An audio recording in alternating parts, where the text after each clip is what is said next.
मैं स्कूल से घर आई तो देखा माँ सिलाई मशीन पर झुकी हुई थी। दुल्हन वाला लाल जोड़ा जिसे तकरीबन आधा वे सिलाई कर चुकी थी, यकीनन शाम तक पूरा सिल कर तैयार ही हो जाना था। और फिर मैं जानती थी कि वे जोड़ा आज बुटीक वालों के यहाँ नहीं पहुँचाएंगी, बल्कि आज रात पहले वे खुद इस जोड़े को पहनेंगी। ऐसा सिर्फ आज ही नहीं होने वाला था, बल्कि पिछले 3 महीनों से लगातार होता आ रहा था। फिर जैसे ही शाम हुई, माँ ने अपना काम पूरा कर लिया। मेरा दिल परेशान होने लगा माँ के अगले काम का सोचकर। मेरी उम्र ज़्यादा नहीं थी, मैं 6ठी क्लास में पढ़ती थी, मगर इतना अंदाज़ा था कि माँ जो कुछ भी करती हैं वे सही नहीं करती। जैसे ही रात हुई, माँ ने मुझे आवाज़ देकर कहा, परी किचन में दोपहर का खाना बचा हुआ है, खा लो और मेरे कमरे की तरफ मत आना। मैं उनकी बात सुनकर चुपचाप किचन में चली गई और किचन की खिड़की से छुप कर देखा माँ वे लाल जोड़ा उठाए स्टोर रूम में जा रही थी। फिर थोड़ी देर बाद वे स्टोर रूम से निकली तो वही जोड़ा पहने, सर पर घूंघट लिए हुए थी और किसी दुल्हन की तरह सज कर कदम उठाती अपने कमरे में चली गई। काफ़ी देर बाद मैं किचन से निकल कर आई और दबे पाँव उनके कमरे की तरफ बढ़ी। दरवाजे से कान लगाकर सुना, अंदर से उनके रोने की आवाज़ आ रही थी। मैं दिल पर हाथ रखे खड़ी थी कि अचानक मुझे ख्याल आया कि क्यों न किसी तरह छुप कर देखने की कोशिश की जाए। खिड़की तो बंद थी, एक रोशनदान था जो ज़मीन से काफ़ी ऊंचाई पर था। बिना किसी ऊंची चीज़ पर चढ़कर इस तक नहीं पहुंचा जा सकता था। मैंने इधर उधर देखा, सहन के कोने में एक ऊंची चारपाई पड़ी थी। मैंने उठाई, इसको रोशनदान के नीचे खड़ा किया और आहिस्ता आहिस्ता कदम जमाकर ऊपर चढ़ने लगी। जैसे ही रोशनदान के करीब पहुंची और इसकी सलाखों पर हाथ जमाकर गर्दन ऊंची करके झाँका तो दिल धक सा रह गया। ऐसा लगा कोई बहुत बड़ा सा कोई साया कमरे में टहल रहा हो, मगर क्योंकि अंधेरे में मुझे कुछ दिखाई नहीं दे रहा था, मैं नीचे उतर आई। मगर हैरान थी, मेरा शक बढ़ गया। माँ से पूछना भी बेकार था, वे कभी इस बारे में जवाब न देती, खामोश हो जाती या डांट देती। मगर मैंने सोच लिया था कि इस रात से पर्दा उठा कर ही रहूँगी और एक रात आखिर में कामयाब हो गई। दरअसल माँ ने ये कपड़े सीने वाला काम 3 महीने पहले बाबा की मौत के बाद शुरू किया। बाबा की मौत एक रोड एक्सीडेंट में हुई थी। जब हमें खबर मिली तो मैं तो रो रो कर निढाल हो गई। मगर अजीब बात यह थी कि माँ की आंखों से आंसू का एक कतरा नीचे गिरते नहीं देखा। वे गुमसुम ज़रूर थी, मगर ना तो उनकी आंखों से आंसू टपका, ना उन्होंने मुंह से किसी दुख का इजहार किया। बाबा की लाश जब आई गई तब भी वे फासले पर खड़े हुए देखती रही थी, ना वे अर्थी के करीब गई और ना ही उसे हाथ लगाया, जैसे उनका पति ना हो, कोई गैर हो। सब बातें मोहल्ले वालों ने भी नोटिस की थी। कई लोगों ने दबे दबे लफ्ज़ों में बातें भी की, मगर माँ ने किसी किस्म का कोई रिएक्शन ना दिया, यूँ जैसे उन्हें कोई लोगों की बात से कोई मतलब ही ना हो। और जब बाबा के 13वीं के बाद एक दिन बातें बातों में मैंने भी उनसे पूछ लिया कि माँ, आपको बाबा की मौत का दुख नहीं हुआ क्या? तो कुछ देर तो वे चुपचाप बैठी रहीं, बिना जवाब दिए अपने कमरे में चली गई। उनके इसी रिएक्शन से मैंने अंदाज़ा लगा लिया कि वाकई उन्हें बाबा की मौत का दुख नहीं हुआ होगा। शायद बाबा से उनकी ज़बरदस्ती शादी हुई होगी, वे उन्हें पसंद नहीं होंगी। मेरे दिमाग में सिर्फ यही सोचें आ रही थी। मैंने उन्हें कभी बाबा के साथ ज़्यादा बातचीत करते नहीं देखा। वे दोनों एक दूसरे से बहुत दूर दूर अजनबी की तरह रहते थे। मैंने जब होश संभाला तो सिर्फ माँ को ही पापा से हमेशा अलग रहते हुए देखा। सालों बाद आते हुए भी चंद दिनों के लिए सिर्फ मेरे साथ ही वक्त गुजारते। मैं उन लोगों को कभी आपस में हंसते बोलता ही नहीं देखती। मुझे कुछ अजीब लगता था जब मोहल्ले के दूसरे बच्चों के माँ बाप को आपस में बातें करता देखती, तो मेरा दिल करता काश मेरे माँ बाप भी आपस में इसी तरह रहते। मगर मेरी यह ख्वाहिश कभी पूरी नहीं हो सकी। बाबा के मरने के बाद माँ ने कोई रस्में भी नहीं की, ना ही माँ ने विधवा का लिबास पहना, और मोहल्ले वालों ने बहुत सारी बातें माँ पर लगाई। माँ ने परवाह न की, वे बुटीक से बने बनाए ड्रेस लेकर आती और उन्हें सिलाई करके वापस कर देती, जिसके पैसों से घर का खर्चा चलता था। मेरे स्कूल की फीस भी दी जाती थी। एक दिन मैं स्कूल से वापस आई तो माँ चारपाई पर लेटी हुई थी और कुछ बड़बड़ा रही थी। मैं करीब जाकर उनसे पूछने लगी कि माँ क्या हुआ, तो उन्होंने मेरी तरफ देखा और बड़बड़ाना बंद किया।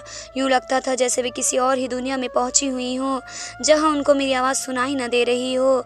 मगर फिर कुछ देर बाद वे चौंक गई और मुझसे नॉर्मल अंदाज में बात करने लगी। मैंने जब उनसे पूछा कि आप ऐसे क्यों बड़बड़ा रही थी, तो हैरत की बात थी कि उन्हें कुछ याद ही नहीं था। फिर वे कोई अजीब सी हरकत करती और फिर जब मैं उनसे इस बारे में बात करती तो वह आगे से हैरानगी का इजहार करती कि उन्हें तो कुछ याद नहीं होता था। मुझे बड़ा ताज्जुब होता था। वैसे वे नॉर्मल ही रहती थी, मगर कभी कभार वो इस तरह की अजीब हरकतें करती तो एबनॉर्मल लगती। और फिर जब बाबा का देहांत हो गया था और घर चलाने की जिम्मेदारी माँ पर आई तो उन्हें बहुत मेहनत करनी पड़ी थी। मगर पहली बार जब मैंने देखा कि बुटीक से आया हुआ दुल्हन का लाड़ जोड़ा माँ सी रही थी। रात को वही जोड़ा पहनकर बिल्कुल दुल्हन बनकर अपने कमरे में जा रही थी। मेरा मुंह हैरत और शौक के मारे खुला का खुला रह गया। मैंने उन्हें आवाज़ दी, उनके दरवाजे पर दस्तक दी, मगर उन्होंने दरवाज़ा नहीं खोला और ना कोई जवाब दिया। मैं उनके कमरे के बाहर बैठी इंतज़ार करती रही। सुबह जब वे बाहर आई तो मैंने देखा उनका चेहरा लाल, आंखें सूजी हुई थी जैसे वे रोती रही हों। वे दुल्हन वाले कपड़े भी उनके जिस्म पर नहीं थे। मैंने उनसे पूछा तो उन्होंने मुझे डांट दिया कि वे कपड़े शॉपर में डालकर बुटीक सेंटर में देने चली गई और जब वापस आई तो उनके हाथ में बहुत सारे पैसे थे। फिर ऐसा हर तीसरे चौथे दिन होता। जो कपड़े वे सीती उन्हें देने से पहले वे रात को खुद पहन कर कमरे में चली जाती और फिर दरवाज़ा बंद करके सारी रात रोती रहती। मैं भी बाहर परेशान बैठी जागती रहती। सुबह को उनका चेहरा देखकर मुझ में पूछने की हिम्मत न होती। वे शॉपर में कपड़े डालकर बुटीक पर देने चली जाती और फिर उनके पास ढेरों पैसे होते। मुझे यकीन न होता कितने पैसे कपड़ों की सिलाई से हासिल हो सकते थे। उन पैसों से माँ घर के लिए कीमती सामान लेने लगी और फिर करते करते 6 महीने में हम अच्छे खासे अमीर हो गए। माँ ने अपना बुटीक सेंटर खोल लिया, काम करने के लिए लड़कियां रख लीं।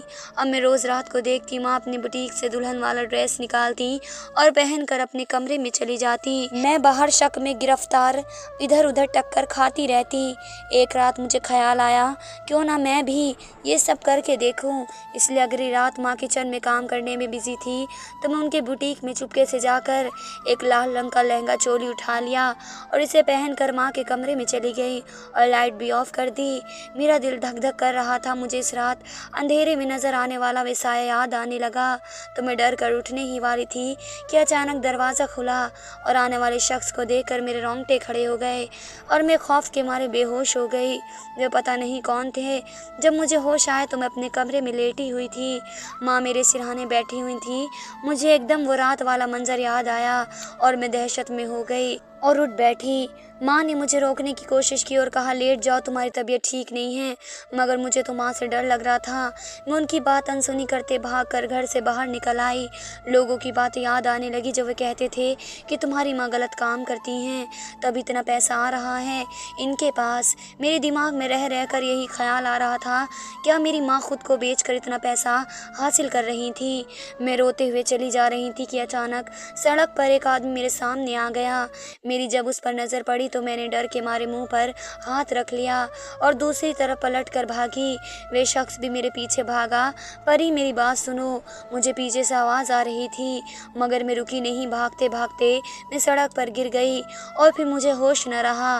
न जाने कितनी देर बाद मेरी आंखें खुली। एक बार फिर मैं अपने कमरे में थी।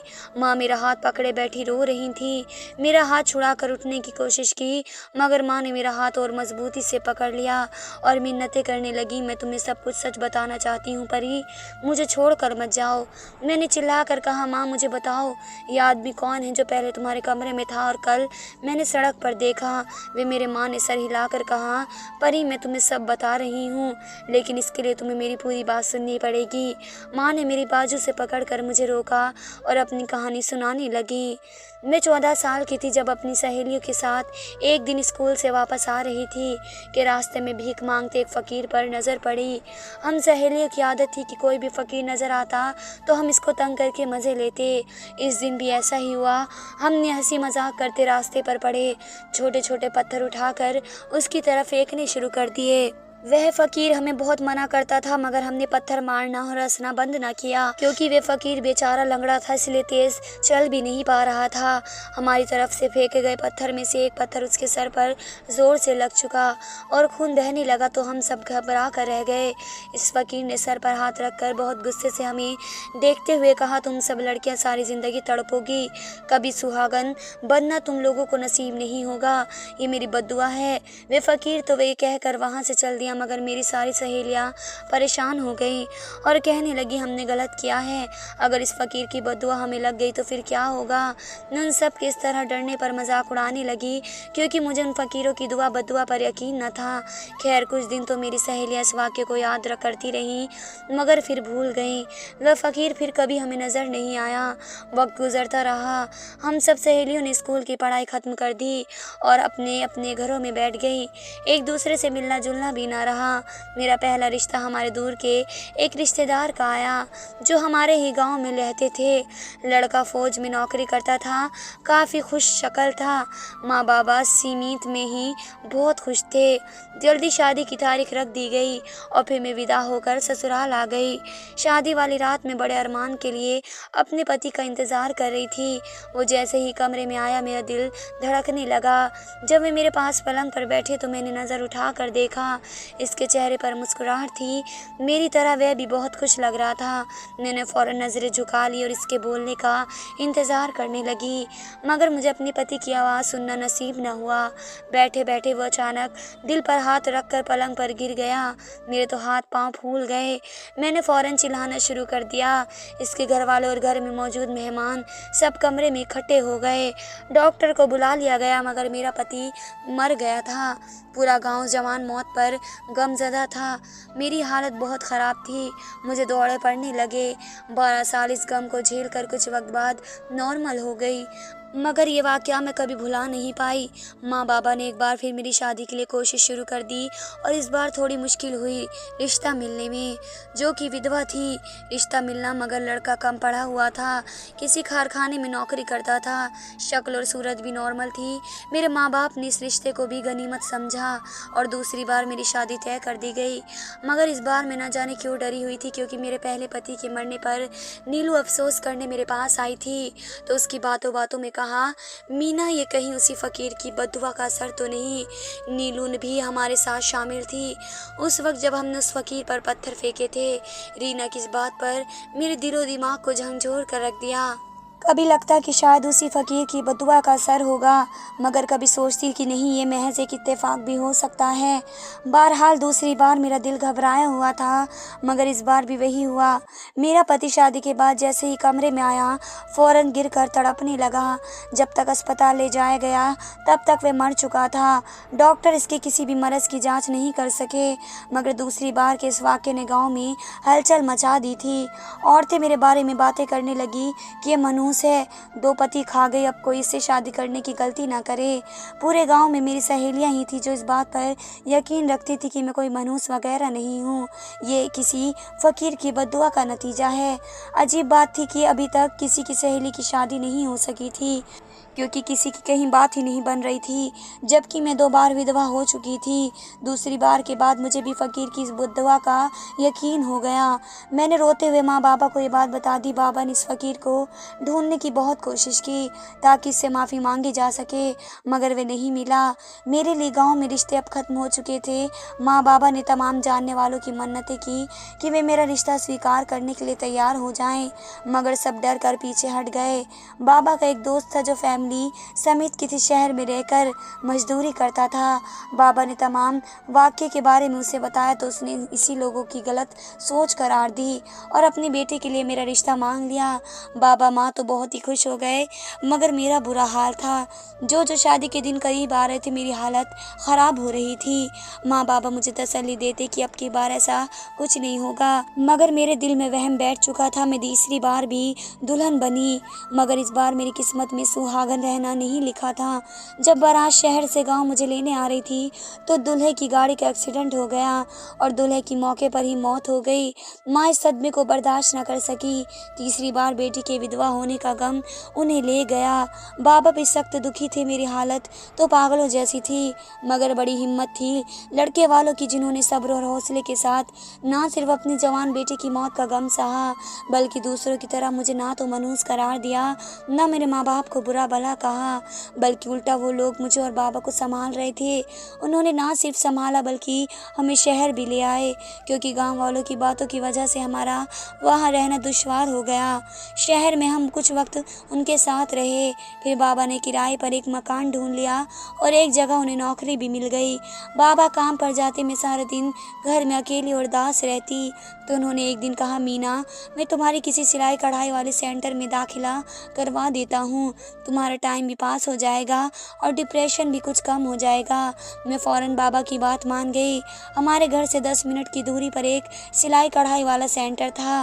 बाबा ने भी मेरा दाखिला करवा दिया और मैं रोज़ आने जाने लगी। आते जाते मैंने नोट किया कि एक लड़का मेरा पीछा करता है। मैंने पहले तो नज़रअंदाज किया, मगर जब उसने मेरे रास्ते में आकर मुझे परेशान करना शुरू किया तो मैंने बाबा से उसकी शिकायत कर दी। बाबा इस लड़के को जांचने के इरादे से उसके पास गए तो उसने बाबा से कहा कि मैं आपकी बेटी से शादी करना चाहता हूँ। बाबा ने घर आकर मुझे बताया। मैं सुनकर परेशान हो गई। एक और ज़िंदगी अपनी वजह से दांव पर नहीं लगा सकती थी, इसलिए बाबा की इजाज़त से मैं इस लड़के से मिली और उसको शुरू से लेकर आखिरी तक सब बताया। मगर मेरी हैरत का कोई जवाब न रहा जब सब कुछ सुनने के बावजूद भी उसने कहा कि वह मुझसे शादी करना चाहता है। मैंने और बाबा ने उसे समझाने की बहुत कोशिश की, मगर वे लड़का अपनी ज़िद से पीछे हटने को तैयार नहीं था। इसलिए मुझसे मिन्नतें की, अगर मैं शादी पर राज़ी नहीं हुई तो पहले सिर्फ मंगनी करके देख लो। इसके मुताबिक ये मेरा वहम और लोगों की गलतफहमी थी कि जो भी मुझसे शादी करता वे फिर मर जाता। वे इस महम से मुझे आज़ाद कराना चाहता था। इसकी लगातार की मिन्नतों से तंग आकर मैं मंगनी पर राज़ी हो गई, मगर साथ में साफ कह दिया था कि वे मुझसे शादी की उम्मीद न रखे। मैं अपनी वजह से एक और जान नहीं ले सकती। वे मान गया था, फिर हमारी मंगनी हो गई। मैं बहुत डर रही थी, मगर मंगनी के बाद कुछ ना हुआ। वे लड़का जो मेरा मंगेतर बन चुका था अब रोज़ाना हमारे घर आने लगा। उसका नाम मोहित था। मोहित की फैमिली में सिर्फ बड़ा भाई था जो शादीशुदा था, बाकी माँ बाप मर चुके थे। मोहित के भाई भाभी आए थे मंगनी पर। मंगनी के बाद जब इसका आना जाना बढ़ा तो हमारे दरमियाँ बहुत नज़दीकियाँ बढ़ती गईं, जो आहिस्ता आहिस्ता मोहब्बत में बदल गई। मैंने बहुत कोशिश की, मगर ख़ुद को मोहित से मोहब्बत करने से ना रोक सकी। हमारी मंगनी को 6 महीने हो चुके थे। इस वक्त मोहित और मैं एक दूसरे के इश्क में गिरफ्तार हो चुके थे। अचानक मोहित ने मुझसे शादी के लिए कहना शुरू कर दिया। उसका कहना था कि मंगनी के बाद जब ऐसा कुछ नहीं हुआ तो शादी के बाद भी कुछ नहीं होगा। ये मेरा सिर्फ वहम है, मगर मैं घबरा रही थी। दिल एक तरफ उसकी मोहब्बत में तड़पता था तो दूसरी तरफ उसे अपनाने से डरता था। मगर मोहित ने कोशिश करके जब बाबा को भी अपना हमनवा बना लिया तो मेरा दिल भी कुछ मानने लगा और फिर एक दिन मैंने उसे शादी की हामी भर ली। इस दिन मोहित बेतहाशा खुश था। मुझे बार बार एक ही बात कहता, मीना, मेरी बहुत ख्वाहिश थी तुम्हें दुल्हन के लाल जोड़े में देखने की। अब मेरी वे ख्वाहिश पूरी होने जा रही है। मैं इसकी दीवानगी भरी बातें सुन कर हंस देती और दिल में दुआ करती कि ऊपर वाले इस बार मेरा सुहाग सलामत रखना।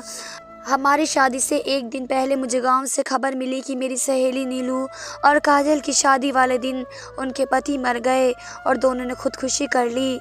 इस खबर से मैं चौंक उठी थी और सोचने लगी थी कि ये मैं क्या करने जा रही हूँ।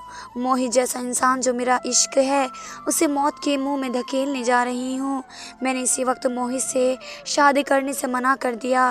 मोहित ने मुझे हर तरह से समझाने की कोशिश की, गुस्सा, प्यार, मिन्नतें सब किया, मगर मेरी ना हाँ में ना बदली और वह चौखट पर बैठकर फूट फूट कर रोता रहा और एक ही बात कहता रहा, मेरी बहुत ख्वाहिश है तुम्हें दुल्हन के लाल जोड़े में देखने की। ऊपर वाले के वास्ते ऐसा मत करो। मगर मैंने दिल को पत्थर बनाए रखा। मुझसे मायूस होकर मोहित चला गया और कभी पलट कर नहीं आया। 3 महीनों बाद एक दिन इसका भाई हमारे घर आया और अचानक ये हुआ कि 3 महीने हो गए मोहित कहीं चला गया है। मुझे और बाबा को बहुत शौक लगा था, मगर हम क्या कर सकते थे। मैं हर दुआ में गिड़गिड़ा कर मोहित की सलामती की दुआ मांगती कि इसे जहाँ भी रखना खुश रखना। 10 दिन बाद उसका बाप फिर हमारे घर आया। बहुत परेशान था। हाथ में एक पैदा हुई बच्ची थी। कहा कि इसकी बीवी की डिलीवरी होने पर इसकी बीवी का देहांत हो गया। इस बच्ची को संभालने वाला कोई नहीं, लिहाजा मोहित से रिश्ते के नाते मैं उसकी बेटी को संभाल लूँ। मैंने बच्ची को मोहित के भाई से ले लिया और उसकी परवरिश करने लगी। एक दिन बाबा भी चल बसे। मैंने पास सिर्फ बच्ची थी। मैंने मोहित के भाई से कहा कि वह बच्ची हमेशा के लिए मुझे दे दे। तो उसने कहा कि क्या मैं सारी ज़िंदगी बच्ची की केयर टेकर बनकर रह सकती हूँ? तो मैंने फ़ौरन हाँ कर दी। यूँ मैं मोहित के घर जाकर रहने लगी। मोहित की भाभी कहीं नौकरी करती थी, लिहाजा वे मोहित के भाई के साथ नहीं बल्कि किराए के मकान पर रहती थी। इस घर कभी नहीं आती थी, जिसके पति का घर था, जहाँ सिर्फ मोहित रहता था। पहले मोहित के भाई ने मोहल्ले में मुझे अपनी बीवी की हैसियत से मिलवाया, वरना अगर लोगों को हकीकत मालूम हो जाती तो मुझे कोई वहाँ न रहने देता। मोहित का भाई अपनी बेटी को मेरे हवाले करके कमाने के लिए चला गया, जहाँ से वे सालों बाद कभी कभार अपनी बेटी से मिलने आता। एक दिन मोहित के भाई के मरने की खबर मिली। मुझे उसके मरने का बहुत अफसोस तो हुआ, मगर इससे ज़्यादा फिक्र थी अब मैं खुद को और उसकी बेटी को कैसे पालूंगी।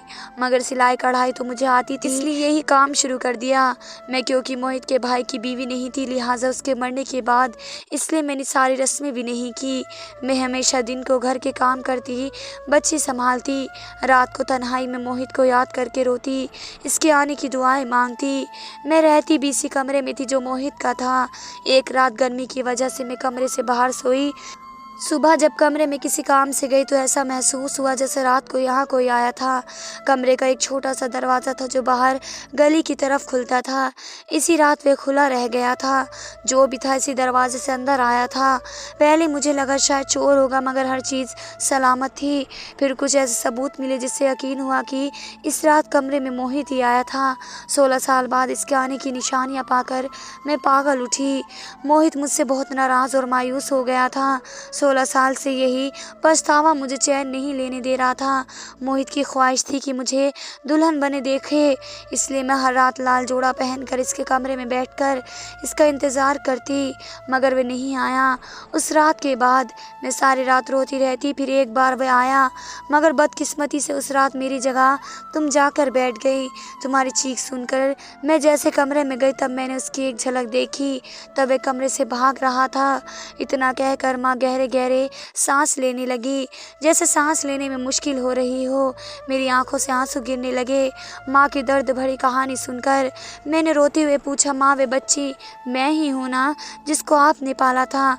माँ ने रोते हुए मुझे गले लगा लिया और चूमने लगी। माँ की स्टोरी जानने के बाद मैं उनके लिए खुशियाँ ढूंढने निकल पड़ी, यानी बाबा के भाई मोहित चाचा को, जो इस दिन मुझे रोड पर मिले थे और मेरे बेहोश होने के बाद मुझे घर के दरवाजे पर छोड़ कर गए थे। मैं उन्हें ढूंढने के लिए निकल पड़ी। कुछ दिनों बाद मुझे वे एक मज़ार के बाहर बैठे हुए मिले, जिन्होंने 16 साल से माँ की मोहब्बत में दीवाने होकर फ़कीर बनकर गुजारे थे। बड़ी मिन्नतें करके उन्हें बुलाने पर राज़ी हुई थी। फिर कुछ वक्त लगा उन्हें माँ से शादी के लिए मनाने पर। माँ तो पहले से ही राज़ी थी। जिस दिन दोनों की शादी हुई, माँ को बिना किसी डर के मैंने मुस्कुराते देखा, और फिर वह वहम जो भी वह था वह कहीं दफन होकर रह गया। माँ से शादी किए मोहित चाचा को 6 महीने हो गए और वे बिल्कुल ज़िंदा सही सलामत हैं। एक दिन वे माँ के साथ सहन में बैठे बातें कर रहे थे कि एक ख्याल आने पर मैंने उनके पास जाकर पूछा, बाबा एक बात तो बताएं। माँ से शादी के बाद मैं उन्हें बाबा ही कहती थी, क्या माँ को पैसे आप ही भेजते थे? उन्होंने मुस्कुराकर सर हिला दिया और कहा, 16 साल फ़कीर बनकर बहुत सारा पैसा जमा कर लिया, मेरे वो किसी काम का नहीं था। जब भाई की मौत की खबर मिली तो पैसे तुम लोगों के खर्च के लिए तुम्हें भेजने शुरू कर दिए। बाबा की ये बात बताने पर मैं हल्की फुल्की रो गई और खुशी महसूस की। मैंने अपनी प्यारी माँ के बारे में मोहल्ले वालों की बातों में आकर गलत किया था। धन्यवाद दोस्तों।